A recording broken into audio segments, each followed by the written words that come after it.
Malam ini Cikgu Hans akan kongsikan informasi tentang bagaimana mengurangkan kutu afid dan daun kerinting di tumbuhan.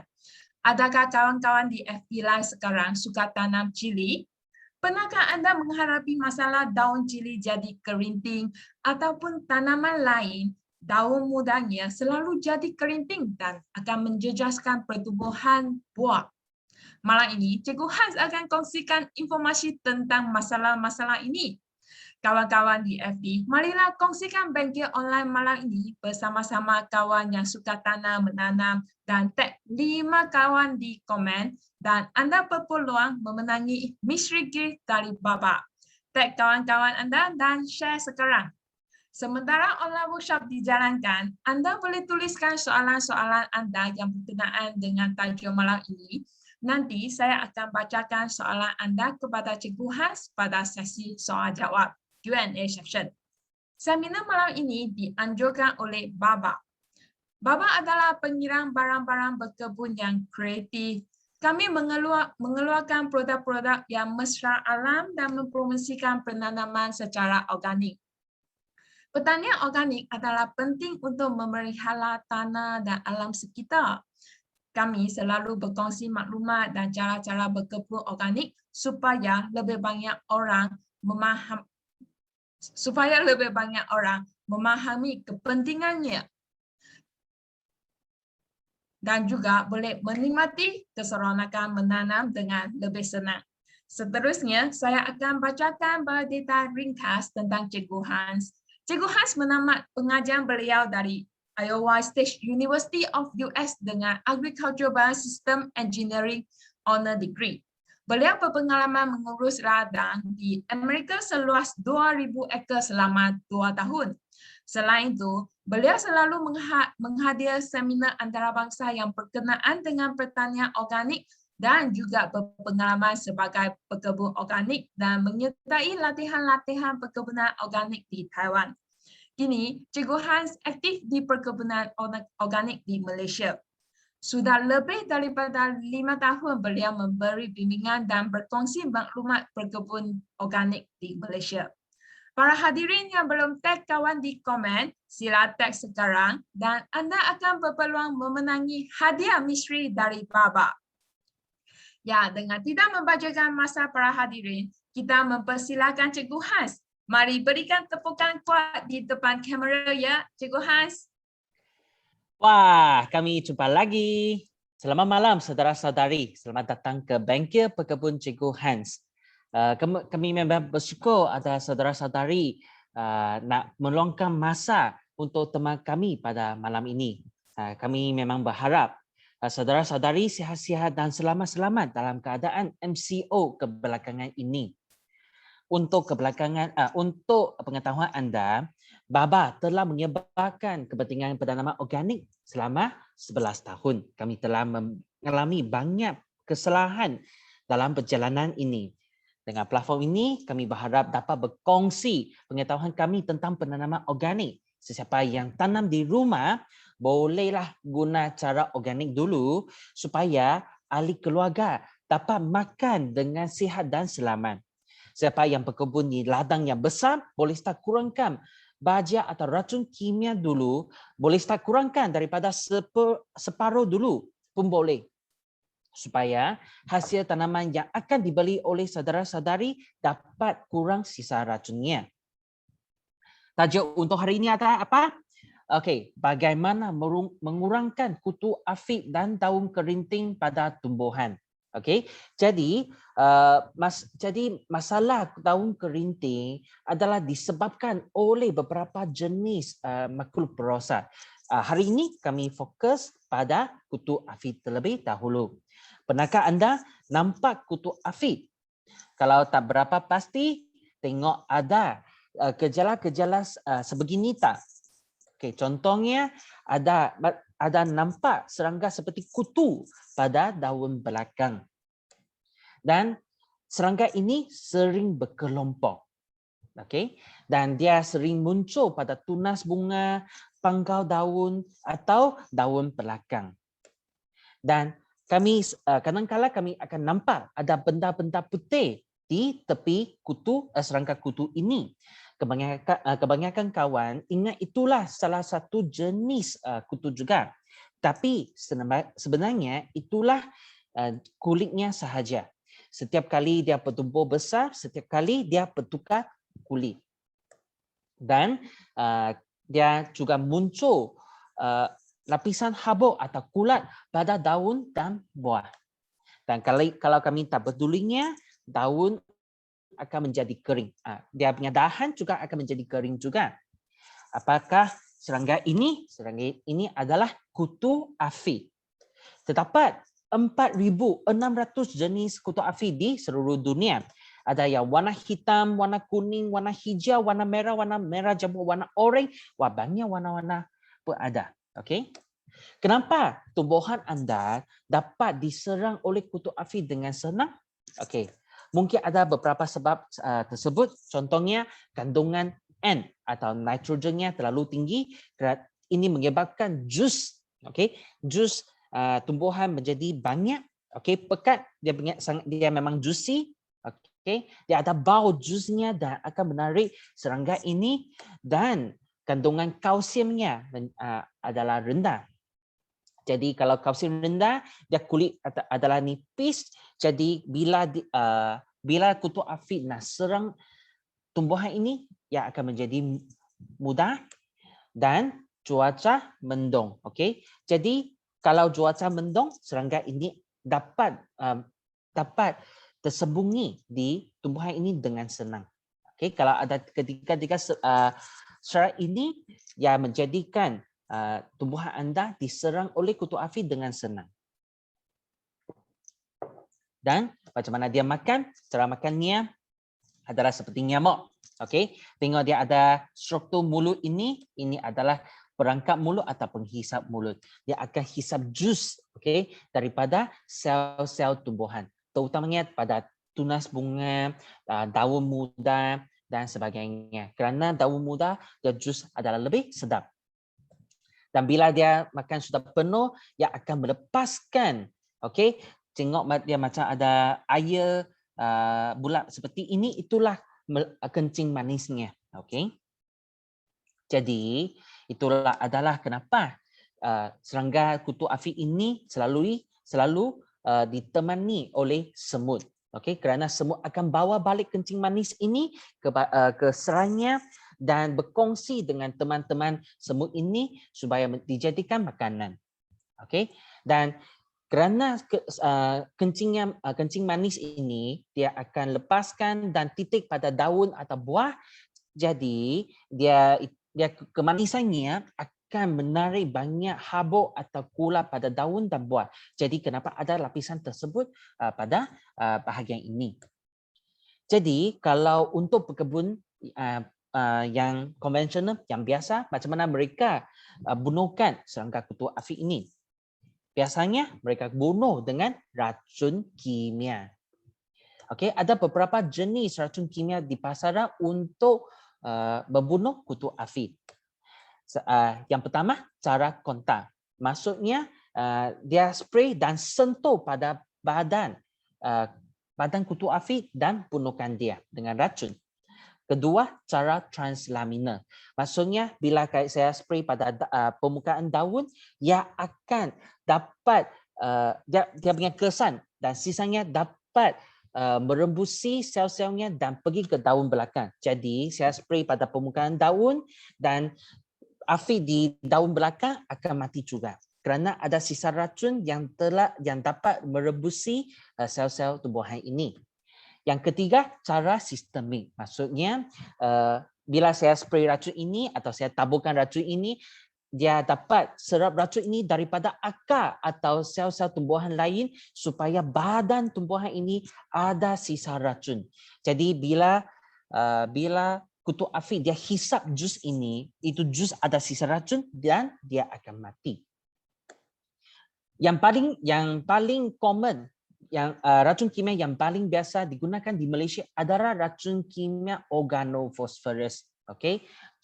Dia dapat bunuhkan dengan cara kontak dan translaminar. Contoh racun kimia ini adalah malathion dan 505. Tapi kalau kami gunakan racun ini dengan terlebih banyak, okey, yang memang akan membawa risiko negatif terhadap kesihatan kami. Contohnya, mengikut kajian, setiap kali 10 kali ganda bertambah sisa racun dalam badan ibu bapa, kanak-kanak akan bertambah 55% sehingga 72% lebih tinggi risiko untuk menghidapi ADHD atau hyperactive.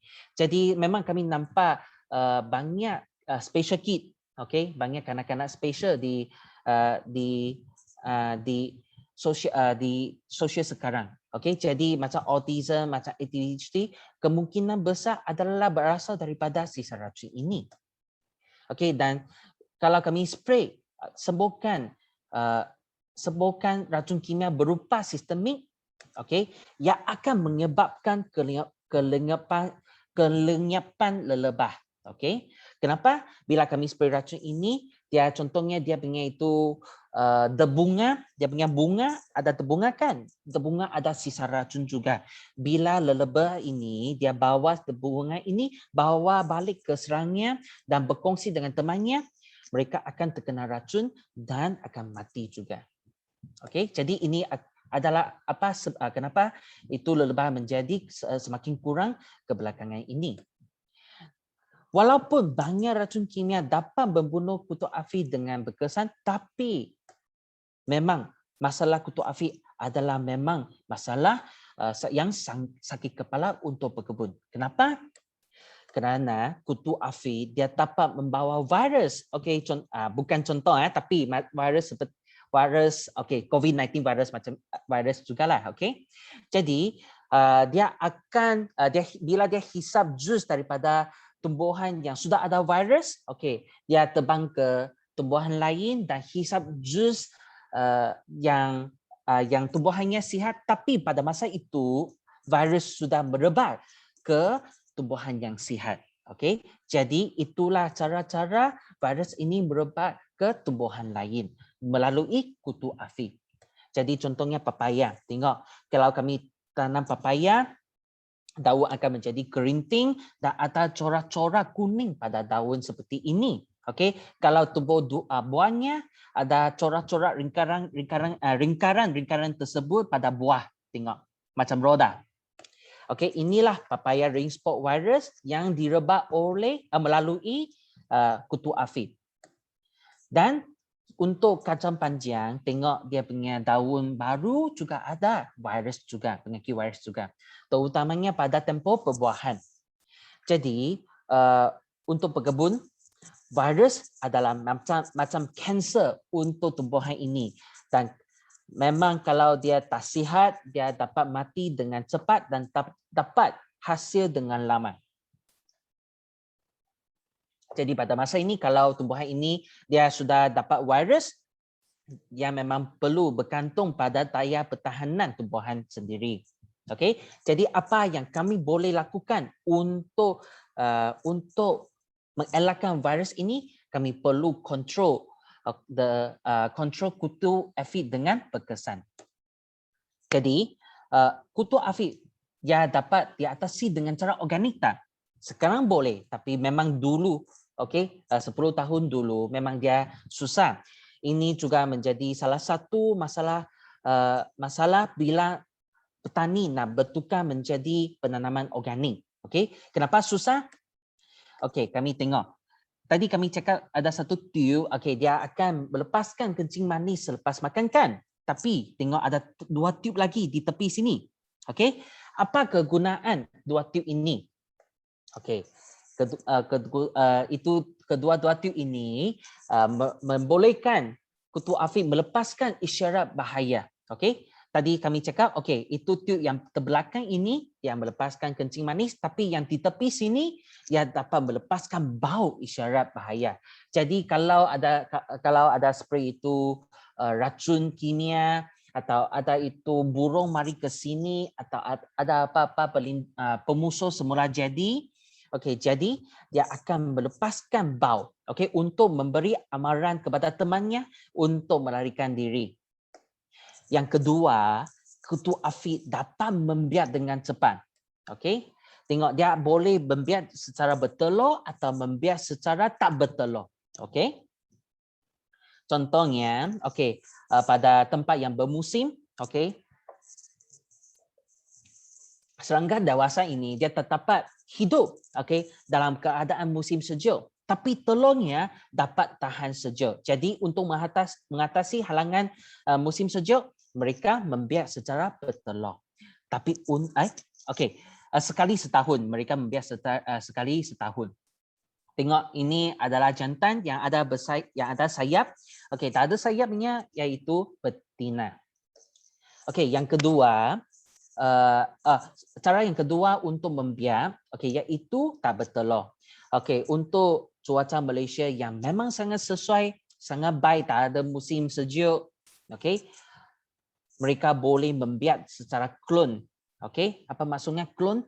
Okey, contohnya kalau kami namakan dewasa ini Mark Siti, okey. Hari esok dia boleh lahirkan Siti kecil lagi, banyak Siti kecil. Okey, setiap hari dia dapat melahirkan 10 Siti kecil. Okey, semua ada rupa yang sama, sikap yang sama dan juga ingatan yang sama juga. Tengok, kalau hari ini dia boleh lahirkan 10 Siti kecil, okey, hari esok lagi dia lagi lahirkan 10 Siti kecil ini. Jadi dia memang boleh lahirkan dengan cepat. Okey. Dan ini memang saya pergi buat lab, okey, saya buat itu dissection, okey. Okey, dan tengok dia punya perut, inilah anak-anaknya dalam perutnya. Kalau kami tak pedulikan serangga ini ada berapa kutu afi selepas seminggu. Okey, kami buat matematik seperti ini. Okey, kalau hari ini 1 kutu afi, hari esok 10 kutu afi, hari esok lagi 100 kutu afi. Jadi kami kali ganda 10 untuk 7 kali. Okey, jadi dalam seminggu ia akan ada sebanyak 1,000,000 atau 1 million kutu afi pada kawasan itu. Jadi memang dia boleh membiak dengan sangat-sangat cepat. Lebih cepat daripada serangga perosa lain. Okey.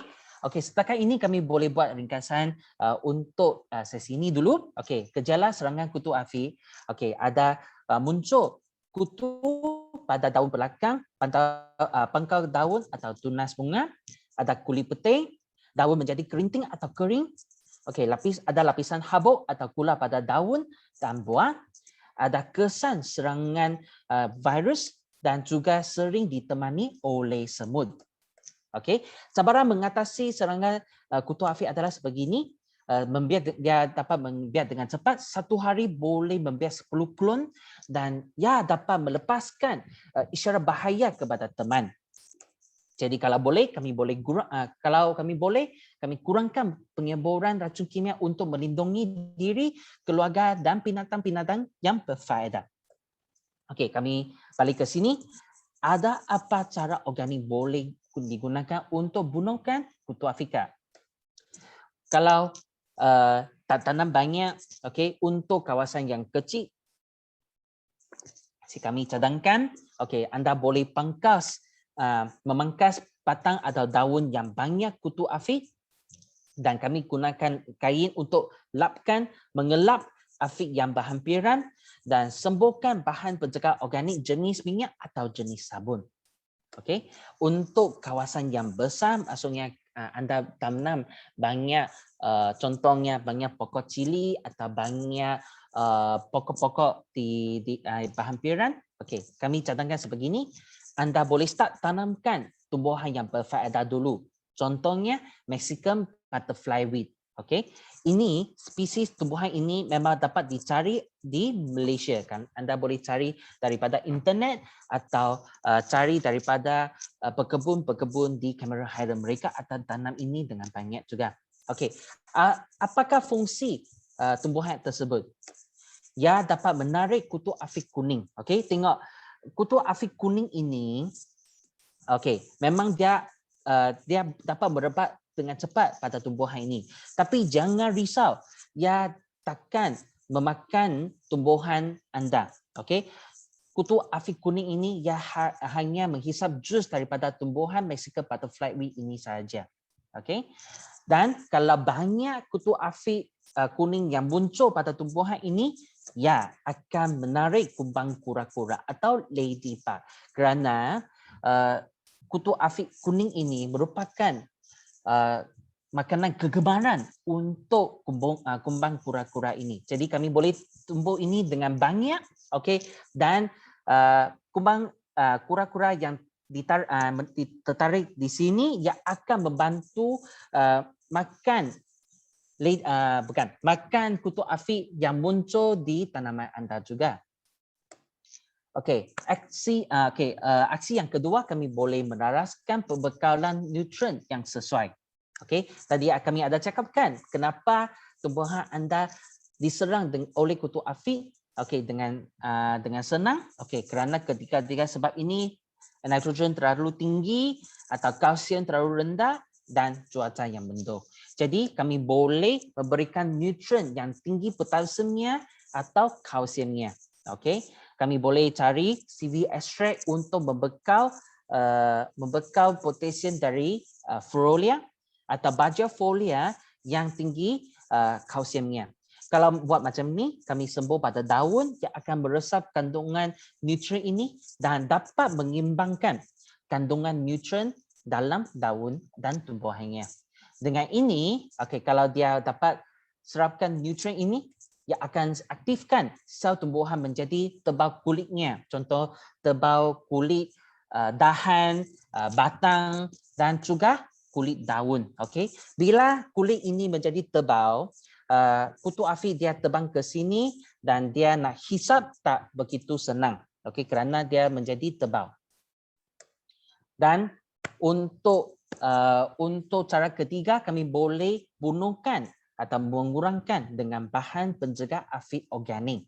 Okey, yang hari ini kami akan memperkenalkan 3 jenis bahan pencegah organik untuk mengurangkan kutu afiq. Yang pertama, kami boleh buat sendiri minyak bunga matahari yang diemulsi. Ini merupakan bahan pencegah organik yang jenis berminyak. Okey, kami buat emulsi untuk minyak bunga matahari supaya dia dapat dilarutkan dalam air. Kami boleh campurkan 8 ml minyak bunga matahari dengan 1 sehingga 2 ml sabun ni. Sabun ini anda boleh cari daripada Shopee atau Lazada. Ini memang senang cari sekarang. Okey, dan kami campur dengan 40 ml punya air. Dan kami campur semua sekali, dikacau dengan mesin pengaduk kecil, okey, selama 1 minit dan campuran ini akan menjadi warna putih. Okey, jadi selepas itu kami boleh campur dengan air lagi sebanyak 5 sehingga 10 liter. Kami larutkan. Selepas kami larutkan bahan minyak ini, kami sembuh pada kutu afiq dan dia akan membunuhkan kutu afiq melalui kesesakan nafas. Okey, kedua, kami boleh gunakan metahizine anisofilin dan diatomaceous earth. Kedua-dua bahan ini juga dapat dicari dari internet juga. Okey, jadi memang anda boleh cari. Dan kami perlu mengikut instruksi pada label untuk guna dengan betul dan spray pada tumbuhan dan kutu afiq juga. Untuk metahizine anisofilin, okey, ini merupakan kulat yang berfaedah. Ia dapat menjangkiti kutu afiq, okey, dan dia makan dia punya sel, okey, makan dia punya daging dan menjadikan dia mati. Okey. Ini merupakan pemusuh untuk kutu afiq. Tapi ada beberapa kelemahan bila gunakan bahan ini. Kami perlu carikan spesies yang berkesan terhadap kutu afiq. Kerana metahizine, kulat berfaedah ini, dia boleh bunuhkan dengan banyak jenis tapi dia punya kekuatan tak sama. Okey, jadi kami perlu tanya berbekal. Okey, memang spesies ini dia boleh kesan terhadap kutu afiq dengan okey ke? Okey, kalau okey kami gunakan spesies ini. Okey, dan bila kami beli, okey, kami perlu rendam kulat ini dalam air selama setengah sehingga 2 jam sebelum guna supaya aktifkan kulat berfaedah ini. Dan bila kami spray, kami perlu elakkan sembuh pada masa cahaya matahari yang kuat. Kerana UV light terutamanya pada waktu tengah hari itu UV light memang sangat kuat, yang akan membunuh metahizium kulit yang berfaedah ini. Jadi bila kami guna, kami perlu elakkan kelemahan ini. Untuk diatomaceous earth, ini merupakan bahan batu karang yang sudah menjadi tua, menjadi putih. Mereka ambil batu karang ini dan menjadikan dia menjadi sebuk. Dan sebuk ini mengandungi struktur kaca kecil. Bila dia sembuh pada daun, kaca kecil ini akan melukakan badan kutu api. Tapi ada kelemahannya, ia hanya melukakan dia. Dan dia tidak dapat menghalang kutu api yang membiak dengan cepat. Untuk kami memang nak berinovasi supaya kami dapat membantu saudara-saudari untuk membunuhkan kutu api dengan lebih berkesan tinggi. Supaya anda tidak dapat melalui pengalaman ada masalah yang memang sakit kepala bila kutu api ini membiak dengan sangat cepat. Contohnya bahan ini dia dibuat daripada ekstrak tumbuhan. Iaitu Fibroideae plant alkaloid. Sebelum dia sembuh, tengok api ini seperti ini, dan selepas sembuh dia badannya menjadi hitam, dan badannya menjadi lumpuh dan tidak dapat bergerak. Kenapa dia dapat berkesan begitu? Cara kerjanya, ia dapat menjejaskan sistem saraf kutu api. Dan bila dia jejaskan sistem saraf, ia akan mengakibatkan kesesakan nafas dan kelumpuhan pergerakan juga. Jadi dia bergerakan, contohnya dia tak boleh gerak sana gerak sini, dan dia tak boleh gerakkan perangkap mulutnya juga. Kalau untuk cara guna, kami boleh sembuhkan bahan ini pada badan serangga dan seminggu sekali. Dengan ini kami juga boleh melindungi serangga yang berfaedah juga. Contohnya kumbang kura-kura yang disebut tadi. Jadi bahan ini memang atau cara-cara yang disebut tadi ya tidak akan membunuh kumbang kura-kura juga. Jadi dengan cara-cara organik ini kami boleh membina sistem ekosistem yang baik, dan kumbang kura-kura ini akan menolong anda buat kerja di kebun anda, dan anda akan nampak semakin sembuh semakin kurang anda perlu sembuh lagi kerana kumbang kura-kura sudah membiak di kawasan anda. Kesimpulannya, cara-cara untuk menyelesaikan kutu api secara organik, kami boleh menanam tumbuhan berfaedah. Contohnya Mexican butterfly weed. Kami boleh buat minyak bunga matahari yang diemulsi. Dan kami boleh beli Metahizium anisophile dan diatomaceous earth kami campur sekali dan spray pada kutu api. Dan ekstrak tumbuhan yang berkesan tinggi. Setakat inilah sharing session ini. Sekarang saya pass kepada Jess. Terima kasih kepada Cikgu Hans. Jadi para hadirin, kalau anda ada sebarang pertanyaan tentang tajuk malam ini, sekarang boleh tuliskan soalan anda di bahagian komen. Dan sebelum saya bacakan soalan, adakah semua kawan-kawan di Facebook sudah tag kawan-kawan anda di komen? Tag 5 kawan dan anda akan berpeluang memenangi mystery gift dari Baba. Cikgu Hans, sebab untuk kutu aphid, biasa malam ini saya baru tahu lah kutu aphid ada begitu banyak warna-warni lah. Biasa saya pernah nampak warna hijau saja. Adakah warna hijau ini paling popular di Malaysia ataupun ia adalah tertakluk kepada tanaman yang tertentu saja? Tak. Jadi memang warna hijau memang sangat biasa ditemui di Malaysia. Tapi dia tak. Tapi memang kalau tumbuhan ini dia mungkin akan diserang oleh kutu api yang warna hijau, warna warna merah juga ada, warna merah jambu pun ada. Jadi memang beberapa apa-apa jenis pun ada. Okay. Tapi warna hijau memang sangat common di Malaysia. Jadi daun yang diserang oleh virus macam tadi gambar Cikgu Hans yang tunjukkan itu pokok betik. Kalau dia itu sudah diserang, dia masih boleh disembuhkan lagi. Oh, boleh. Okey, jadi apa? Masih boleh recover tak? Okey, boleh. Jadi memang contohnya untuk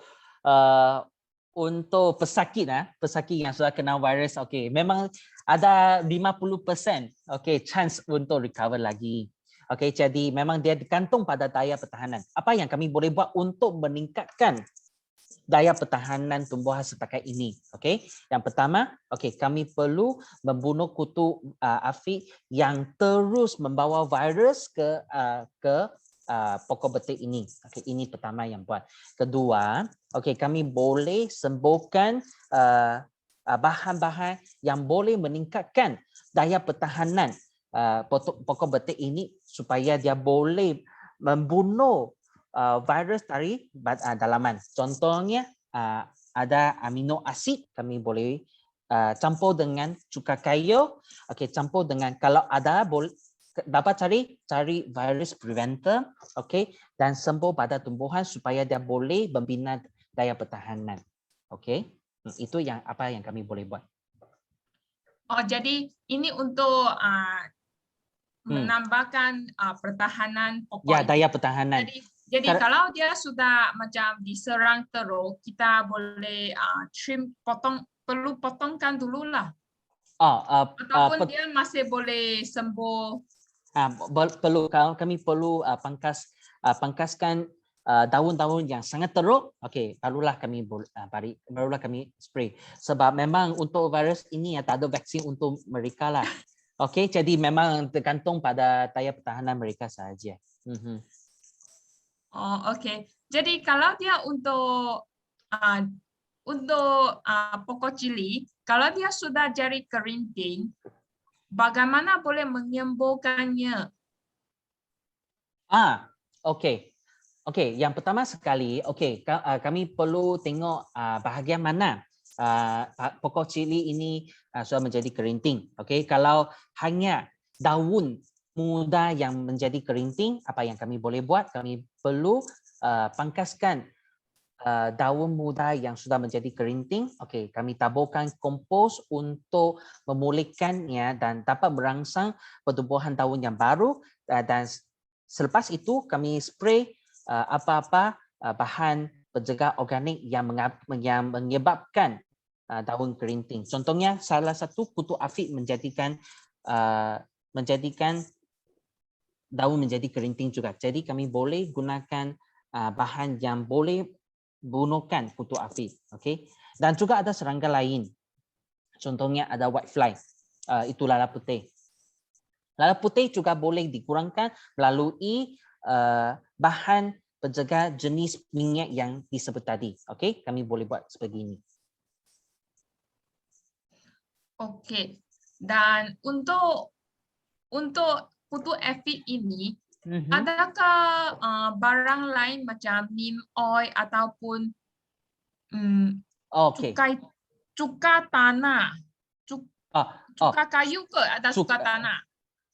Saya rasa itulah cuka kayu. Cuka kayu ke? Cuka kayu. Okey. Okey, untuk pengetahuan anda, cuka kayu dia boleh dia berfungsi untuk meningkatkan daya pertahanan, okey, dan mengurangkan kegemaran kutu afid untuk hinggap di sana, okey, dan hisap pada pokok. Tapi untuk bunuhkan kutu afid dia tak begitu berkesan. Okey, untuk minyak neem, okay, kalau kami spray pada pokok, dia boleh bunuhkan kutu afid. Okey, bila kutu afid dia bilangannya masih sangat kurang. Okey, contohnya ada 10 kutu afid di sana saja. Tapi bila kami sudah tengok banyak kutu afid yang sudah berkelompok pada bahagian tumbuhan, kalau kami spray ni, kami mungkin boleh bunuhkan beberapa ekor kutu api, tapi kutu api lainnya masih hidup, dia boleh membiak dengan cepat. Okey. Jadi untuk bila dia sudah menjadi serius, menjadi sangat teruk, okey, kami perlu gunakan bahan yang lebih berkesan tinggi lagi. Okey, dan selepas kalau macam dia sudah nampak itu kutu aphid, berapa kerap nak guna kalau untuk organik? Okey, jadi bila kami nampak seminggu sekali, itulah cara penggunaan yang biasa. Tapi kalau memang sangat teruk, okey, sangat serius, okey, seminggu paling banyak 2 kali sahaja. Dan 2 kali ini jangan hari ini spray, hari esok spray lagi, kerana ini akan memberikan tekanan untuk tumbuhan juga. Jadi kalau hari ini spray, okey, lepas 3 atau 4 hari saya spray lagi. Okey, jadi 1 minggu 2 kali yang terbanyak sahaja. Terbanyak 2 kali sahaja. Dan juga tadi Cikgu Hans ada bagi tahu ada 3 jenis semburan yang dicadangkan. Ya, betul. Adakah selepas menyembur semburan ini perlu menyembur air ataupun membersihkan itu pokok dengan air lagi? Okey, untuk tadi kami ada sebut beberapa cara kan. Okey, ada yang bahan yang berminyak, ada itu pula yang berfaedah metahizin, dan itu ekstrak tumbuhan. Okey, apa yang kami perlu beri perhatian adalah kalau kami spray bahan yang jenis berminyak sahaja. Okey, pula berfaedah dan itu ekstrak tumbuhan, itulah okey. Ekstrak itu bukan. Kalau untuk jenis yang berminyak, okey, kalau kami spray tumbuhan yang memang sangat sensitif, contohnya kami spray pada tumbuhan seperti contohnya pokok cili kecil, okey. Pokok cili kecil kerana dia masa itu dia punya daun masih nipis, okey, dan contohnya ada Fittonia, okey. Contohnya ada itu ada pokok-pokok lainnya memang sangat sensitif. Okey. Jadi kalau kami spray hari ini, hari esok kami perlu semburkan dengan air supaya sisa minyaknya tak tertinggal pada daun. Okey. Kerana kalau dia tertinggal pada daun, mungkin dia ada risiko menjadikan itu daun menjadi terbakar sikit saja. Okey. Jadi untuk pokok yang sensitif kami perlu spray hari ini, hari esok kami perlu cuci dengan air. Okey. Dan sini ada rakan tanya, adakah kitosan secara berkala dapat mengurangkan serangga-serangga kepada pokok? Okey. Oligokitosan itulah memang tengok apa saya cakap. Okey. Kitosan dia tak berkesan secara langsung untuk mengurangkan kutu api, kerana dia kalau kami sembuhkan kitosan dia proses seperti ini. Okey, kalau kami spray kitosan dia akan membekal chitin, okey, untuk tumbuhan terlebih dahulu. Jadi chitin ini ada beberapa fungsi. Satu, dia akan meningkatkan daya pertahanan tumbuhan. Kedua, dia akan menarik kulat-kulat yang berfaedah, okey, untuk seperti actinomyces, okey. Dan bila ada kulat berfaedah ini, dia akan dapat berpeluang untuk membunuh kutu api.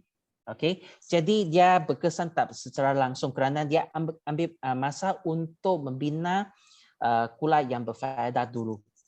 Itulah ambil masa sikit. Jadi kalau saudara-saudari ada guna kitosan, memang boleh guna dari awal, okey, untuk membina kulat berfaedah ini.